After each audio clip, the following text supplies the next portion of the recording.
Hello दोस्तों, आशा करते हैं आप लोग बहुत अच्छे होंगे। द परफेक्ट स्टडी में आप सभी लोगों का बहुत-बहुत स्वागत है। इस वीडियो में हम लोग महाराजा सुहेलदेव राज्य विश्वविद्यालय आजमगढ़ के बीएड फर्स्ट सेमेस्टर से संबंधित कुछ अपडेट के बारे में बात करेंगे और कम समय में कैसे आप अपनी प्रिपरेशन और बेहतर कर सकते हैं, इसके बारे में बात करेंगे। कौन सी प्लेलिस्ट आपको देखना है, इसको भी हम बताने वाले हैं। सबसे पहले टाइम टेबल की बात करें तो जो अभी टाइम टेबल आपके व्हाट्सएप पे सर्कुलेट हो रहा है या फिर ग्रुप में आपके आया है, बिल्कुल टाइम टेबल सही है और वेबसाइट पे 1 से 2 दिन देखने को मिल जाएगा, 1 से 2 दिन बाद, ठीक है। अब यहाँ पे एक पॉइंट और आती है कि सर एग्जाम कब से प्रारंभ है, तो 2 मार्च से आपका एग्जाम प्रारंभ है। इतनी पॉइंटों को आप समझिएगा, ठीक है। 2 मार्च से आपका पेपर प्रारंभ है और पहला पेपर कौन सा, शिक्षा के सिद्धांत या प्रिंसिपल ऑफ एजुकेशन। उसके बाद अगला paper growing up as a learner जो है 4 मार्च को है, उसके बाद 6 मार्च और 8 मार्च।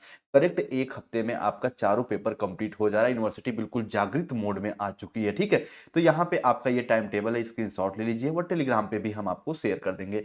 अब एक बात तो ये है कि सर टाइम टेबल वगैरह तो आप दिखा दिए, लेकिन हम तैयारी कैसे करें? तो बाबू देखो, द परफेक्ट स्टडी पे ये आप वीडियो भी देख रहे हो और जैसे प्लेलिस्ट वाला ऑप्शन ओपन करना, देखो यहाँ पे प्लेलिस्ट है या होम है, थोड़ा सा स्क्रॉल करके नीचे जाएंगे तो बीएड फर्स्ट सेमेस्टर लिखा हुआ आएगा। उसमें आप जैसे ओपन करेंगे, देखो यहाँ पे शिक्षा के सिद्धांत को, सिलेबस को डिस्कस करके बिल्कुल डिटेल में हम आपको अच्छे से समझा दिए हैं। Growing up as a learner में कंप्लीट अच्छे से हम आपको समझा दिए हैं। नॉलेज एंड करिकुलम को अच्छे से हम लोग समझा दिए हैं। देखो बाबू, एक पॉइंट को बहुत अच्छे से आप लोग यहाँ पे समझिएगा।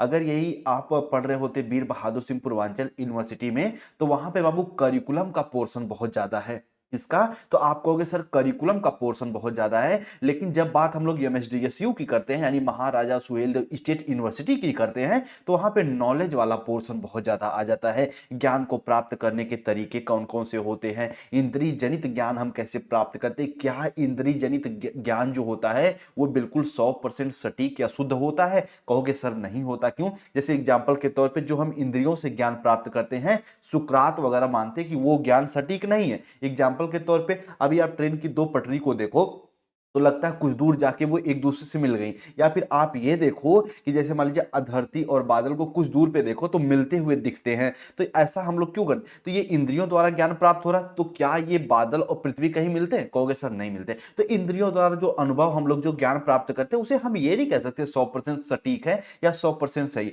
तो इसी के बारे में यहाँ पे बात किया जाता है नॉलेज एंड करिकुलम में, ठीक है, ज्ञान और पाठ्यक्रम में। तो यहाँ पे आपको नॉलेज वाले पोर्शन पे बहुत ज्यादा ध्यान देना है। बाकी पाठ्यक्रम क्या है और करिकुलम क्या है, दौड़ का मैदान है कि एक रेस का मैदान है जिसमें बालक दौड़ के अपने गंतव्य स्थान तक पहुंचता है, वो हमारा करिकुलम है। विद्यालय का सारा इन्वायरमेंट, सारी भूमिका जो होती है, सारी क्रियाकलाप, सारी एक्टिविटीज जो होती हैं, वो आपके करिकुलम होते हैं बाबू, ठीक है। तो ये आपका पेपर थर्ड हो गया। उसके बाद एक है असेसमेंट ऑफ लर्निंग।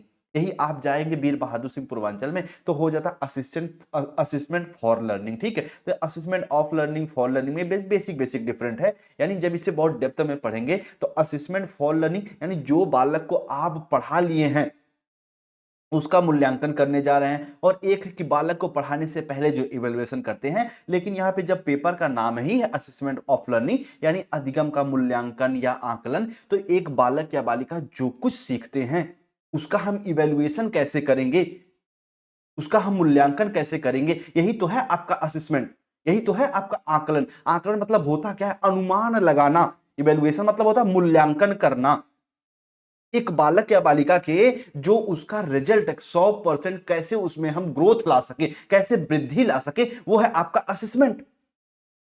एक बालक के कमियों को जानकर उसका सुधार किया जा सके, इस प्रोसेस को ही कहते हैं असेसमेंट।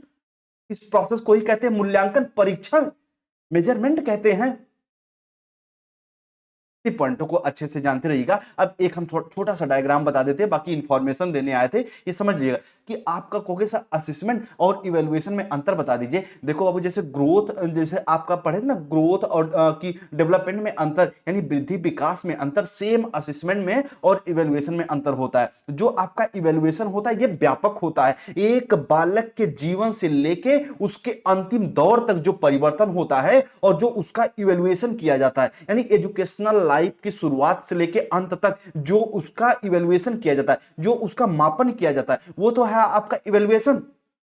तो फिर असेसमेंट क्या है, तो भैया जो आपका असेसमेंट है वो इवैल्यूएशन का पार्ट है। वो किसका पार्ट है? जो असेसमेंट है बाबू, वो आपके इवैल्यूएशन का पार्ट है। और असेसमेंट में होता क्या है? एक बालक के पूर्व अनुभवों को जानने की प्रक्रिया, पूर्व अनुभव के आधार पर उसको ज्ञान प्रदान करने की प्रक्रिया।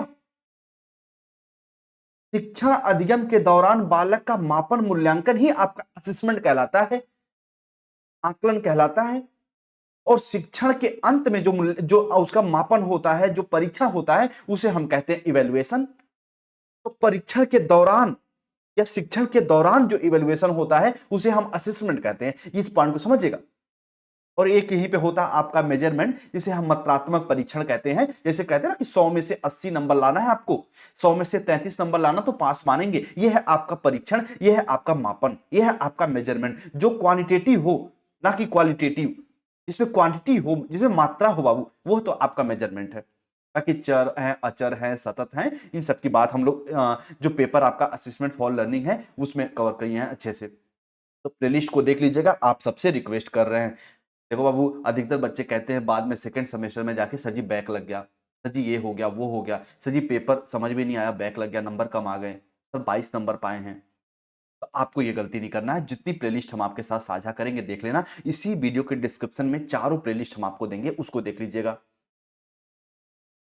ठीक है, उसी के पहला पेपर क्या है तो कहोगे सर शिक्षा के सिद्धांत। शिक्षा का सिद्धांत है क्या? कहोगे सर जी आप तो हमेशा अपने क्लास में, जैसे आप नए स्टूडेंट हो तो शायद नहीं जानते हैं, पर शिक्षा का एक सिद्धांत हम बताते हैं अपने क्लास में कि शिक्षा का बाबू कोई उद्देश्य नहीं है। कहोगे सर जी क्या बवाल बता रहे हैं? बिल्कुल सही बात है, शिक्षा का कोई उद्देश्य नहीं है। जो समाज का उद्देश्य होता है, शिक्षा भैया, शिक्षा का वही उद्देश्य हो जाता है। समाज यदि चाहती थी, जैसे हम कहते हैं ना प्राचीन काल में लोग जो है धार्मिक प्रवृत्तियों में ज्यादा बिलीव करते थे, तो उस समय की शिक्षा गुरुकुल जैसी शिक्षा थी और वहां पे धार्मिक अनुष्ठान को ही जीवन का एक मुख्य आधार माना जाता था। एक एक कहते हैं ना कि एक सर्वोत्तम व्यक्ति उसी को माना जाता था जो श्लोकों का वाचन कर पाए, जो श्लोकों का पठन पाठन कर पाए, उसको धार्मिक व्यक्ति माना जाता था, या फिर उसको एक अच्छा उच्च गुणवत्ता पूर्ण व्यक्ति माना जाता था। तो आप कहोगे सर जैसे जैसे समाज बदलता गया, शिक्षा की प्रवृत्ति बदलती गई। अभी समाज क्या है भैया, हम देखते हैं जो हमारी कम्युनिटी है, हमारे जो जो जो हमारी हमारी सामाजिक इन्वायरमेंट है, उसमें हम लोग चांद पे जा रहे हैं, मून पे जाने का प्रयास कर रहे हैं, तरह तरह के हम लोग एक तरीके से परीक्षण की एक तरीके से तरह तरह की चीजों का आयोजन करवा रहे हैं। तो आप देखोगे अंतरिक्ष में जाने का इतना एक होड़ होड़ सी मची है, तो उसके पीछे क्या रीजन? कहोगे सर जी तो हम देख रहे हैं कि हमारी शिक्षा में भी परिवर्तन हो रहा है। तो शिक्षा का अपना कोई उद्देश्य नहीं होता, जो समाज का उद्देश्य होता है वो हमारी शिक्षा का उद्देश्य हो जाता है। तो शिक्षा है क्या सर? एक सतत गतिशील चलने वाली प्रक्रिया, व्यवहारों का पुनर्उत्पादन करने की प्रक्रिया, व्यवहारों में अच्छे परिवर्तन लाने की प्रक्रिया, अवांछनीय गुणों को त्यागने में सहायता करने वाली प्रक्रिया, अपनी आत्मा को स्वयं को जानने की प्रक्रिया, हमको जानने की, हमको विकसित करने की प्रक्रिया। एक होता बाबू मैं, एक होता हम। तो हमको विकसित, हम मतलब समाज, यानी एक सामाजिक व्यक्ति, एक व्यक्ति को सामाजिक व्यक्ति बनाने की प्रक्रिया को ही हम शिक्षा कह सकते हैं। समाज में रचनात्मक परिवर्तन लाने की प्रक्रिया को शिक्षा कहते हैं। शिक्षा के सिद्धांत को भी अच्छे से कवर करिएगा। ये आपके एक तरीके से चारों पेपर की प्लेलिस्ट हम शेयर कर देंगे। और ये 2 तारीख से बाबू एग्जाम स्टार्ट है। खूब बढ़िया से आप लोग एग्जाम दीजिएगा और प्लेलिस्ट को शेयर करिएगा। हो सकेगा तो एक आध क्लास हम अवश्य आपको प्रोवाइड करेंगे जो आपकी हेल्प हो पाए। नए सिरे की भी क्लास हम आपकी स्टार्ट करते, लेकिन थोड़ा-सा समय का यहाँ पे अभाव हो गया। यूनिवर्सिटी कम से कम इसको 10 से 15 दिन का समय देना चाहिए था टाइम टेबल देने के बाद, पर कोई बात नहीं। ठीक है? योद्धा और वीर वही होते हैं जो हर समय कोई न कोई रास्ता निकाल लेते हैं। आपके पास रास्ता है कि द परफेक्ट स्टडी के प्लेलिस्ट को अच्छे से देख डालिए, और आपके मन में कोई डाउट, कोई कन्फ्यूजन हो तो as a teacher, as a बड़ा भाई आप बिल्कुल हमें व्हाट्सएप पे संपर्क कर सकते हैं और कुछ क्वेश्चन वगैरह भी आप पूछ सकते हैं, हम आपको बताएँगे, ठीक है? चलिए, तो इस पॉइंट को समझिएगा और टेलीग्राम से ज़रूर जॉइन हो जाइएगा। द परफेक्ट स्टडी टेलीग्राम है, डिस्क्रिप्शन में लिंक दे देंगे। आपके मन में कोई डाउट वगैरह हो तो इंस्टाग्राम पे भी पूछ लीजिएगा। वैसे हम भी नहीं चलाते, कभी-कभार खोल देते, आप भी अगर नहीं चलाते तो मत चलाइएगा, चलाते हैं तो कुछ पूछ लीजिएगा, ठीक है? चलिए, आप अपना ख्याल रखिए, खूब बढ़िया से पढ़िए। आपके मन में कोई डाउट वगैरह हो तो आप ज़रूर हमसे पूछ सकते हैं और ये टाइम टेबल बिल्कुल सही है। ख्याल रखिए और ठीक है, मिलते हैं हम लोग क्लास में। आप सभी भाई-बहन को जय हिंद, जय भारत।